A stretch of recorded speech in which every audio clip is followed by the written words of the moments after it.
parce que je suis français d'abord, et aussi parce que je me trouve, comme on dit en italien, una battuta. Nous te disons, nous brouillons les choses, les cartes.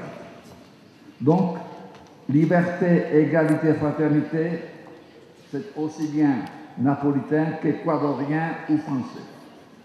Je vais dire quand même un mot pour présenter surtout les deux grands, très grands hôtes et aux trois autres, à peine 5 minutes. Au théâtre San Carlo, un public quelque peu curieux. La tierra madre. Debemos sacarnos ese derrotismo que tanto tiene.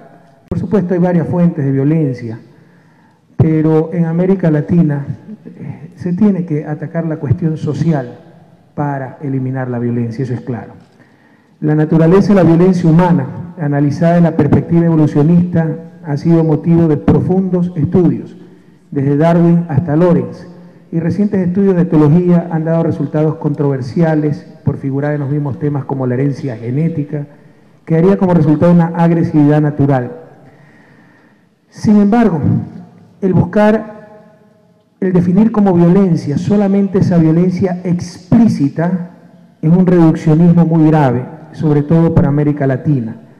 Hay balas invisibles que se disparan día a día, y es claro que en América Latina esas balas invisibles que significan violencia es sobre todo la injusticia y la inmensa desigualdad que encontramos en nuestro continente. Quiero decirles que América Latina no es la región más pobre del mundo, pero sí es la más desigual del mundo. En promedio, estamos en la clase media mundial, pero ustedes en América Latina pueden encontrar gente más rica que en Suiza y más pobres que en África, y muchos de ellos son indígenas, monseñor. Eso obviamente genera violencia, la opulencia al lado de la miseria, la desestructuración social por experimentos, como por ejemplo el querer industrializar forzosamente nuestros países en los 70, la migración campo-ciudad. Eso hizo que pobres del campo vayan a la ciudad. Cuando ustedes son pobres en el campo, si tienen hambre pueden comer al final la hierba, pero si tienen hambre en la ciudad no pueden comerse el asfalto y se genera violencia, inseguridad. Pero ahora también eso se expresa en la gran migración que han tenido que sufrir nuestros países, toda América Latina y particularmente Ecuador, por los modelos aplicados que destruyeron empleo, destruyeron producción, y que en la región ya más desigual del mundo, y por si acaso paradójicamente América Latina también es la región más cristiana del mundo. Los cristianos deberíamos avergonzarnos ante esa inmoral paradoja. O somos cristianos y tenemos algo de equidad, o no somos cristianos y aguantamos esa inequidad. Pues las dos cosas no pueden coexistir.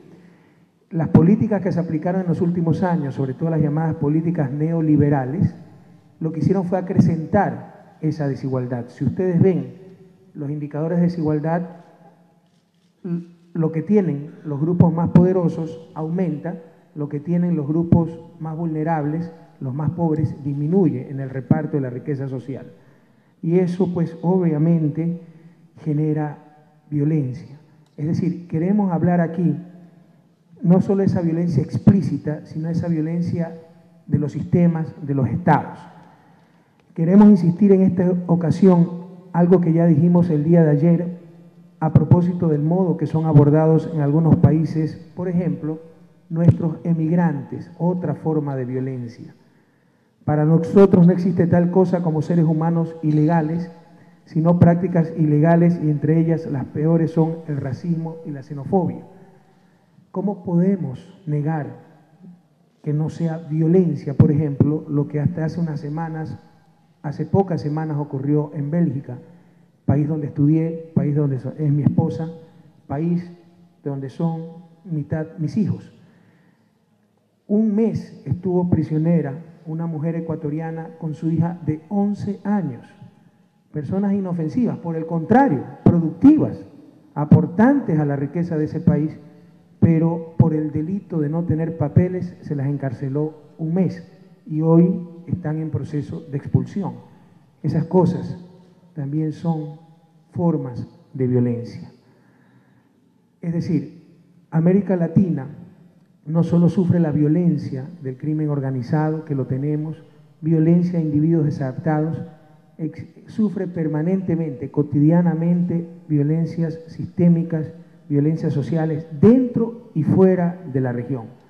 Dentro de esa región, como les había mencionado, las políticas económicas que se han ejecutado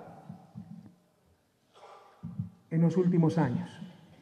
Básicamente la política neoliberal. En el discurso que dimos al asumir la presidencia de la República del Ecuador el 15 de enero dijimos: la política económica seguida por Ecuador desde finales de los 80 se enmarcó fielmente en el paradigma de desarrollo dominante en América Latina llamado neoliberalismo, con las inconsistencias propias de la corrupción, necesidad de mantener la subordinación económica y exigencia de servir la deuda externa. Todo este recetario de políticas obedeció al llamado consenso de Washington, supuesto consenso en el que, para vergüenza de América Latina, ni siquiera participamos los latinoamericanos. Sin embargo, dichas políticas no fueron solo impuestas, sino también agenciosamente aplaudidas sin reflexión alguna por nuestras élites y tecnocracias. Los resultados de estas políticas están a la vista y después de 15 años de aplicación, las consecuencias han sido desastrosas.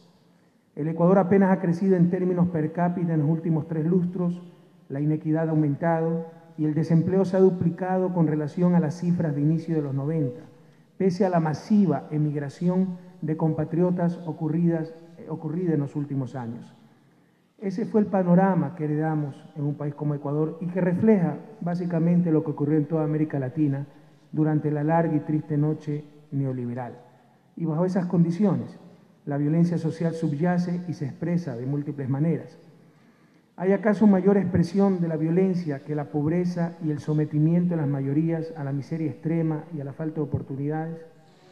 Un futuro sin violencia para América Latina y para el Ecuador sería posible sin la transformación total de esas estructuras caducas que permitieron crímenes de lesa humanidad. Se puede hablar de un futuro de paz mientras los condenados de la tierra, los desheredados de toda la vida, sigan marginados de las decisiones económicas y políticas. Obviamente la respuesta es no. Definitivamente no es posible argumentar y proyectar un futuro sin violencia mientras la desigualdad en América Latina impere, mientras los modelos heredados del neoliberalismo pretendan privatizar hasta el agua. No podemos imaginar una paz social erigida, como decía Montesquieu, sobre los sepulcros.